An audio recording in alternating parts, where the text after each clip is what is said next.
This has to be the most bizarre touch football tournament that I've ever come across.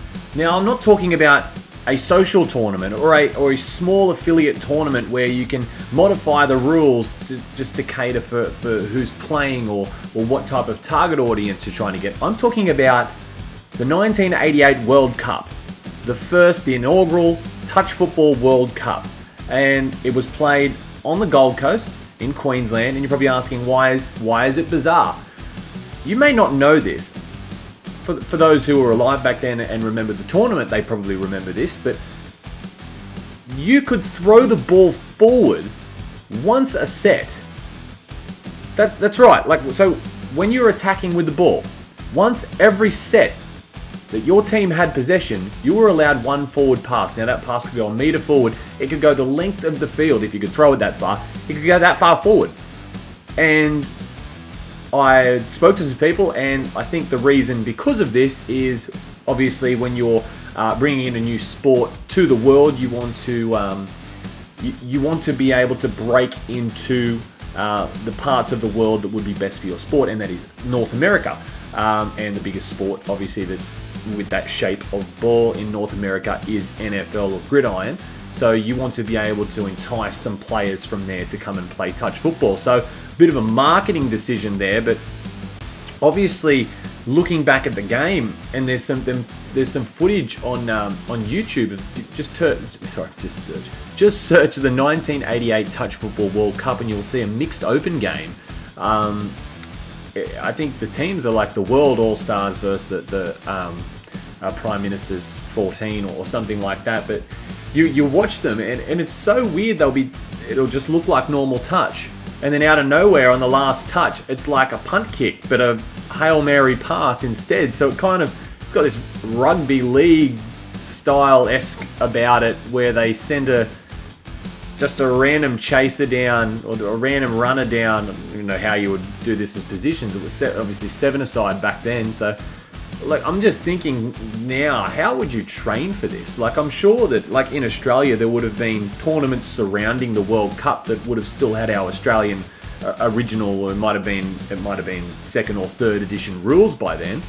So you would have had to be training for this World Cup where you had the forward pass rule, and also training for whatever's around it, whether it be National, State Cup, if there's a Trans-Tasman. I don't know if Trans-Tasman had started back then, but anything like that. But yeah, just it's so interesting just to because obviously back then, with touch being brand new, it probably was not as big of a change, but looking at it now, you can imagine if they brought something in to a World Cup in Nottingham last year, brought something that much of a radical change into touch football simply because we're trying to break into the North American market.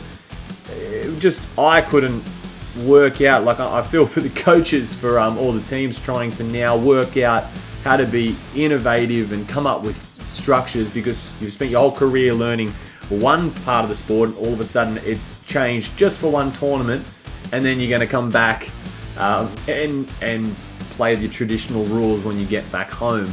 Obviously, if you're in Gold Coast, you wouldn't be back home, but what I'll do is I'll leave the link in the description. Click on it, have a look at this game. It's just, like I said, it's bizarre for me, who was born after that World Cup, only to figure out by seeing a photo and saying that ball looks like a leather ball, and then being told the history of this tournament about the forward pass, and then to find footage of it on YouTube.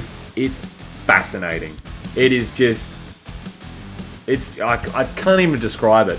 But yeah, check it out.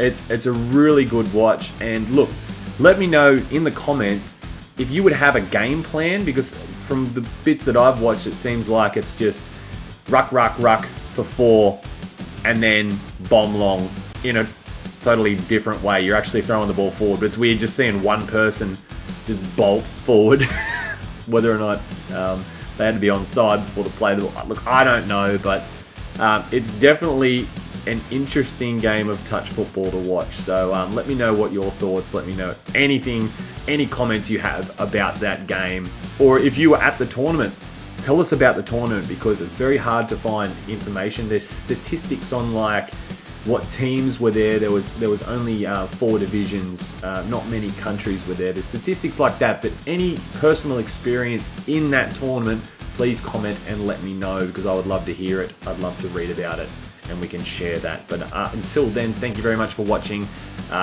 Subscribe, become a member. You get extra videos, everything early, and I might have actually said that at the start. I might have edited it in. Can't remember what I do. But yeah, thank you, and we'll see you at Touch.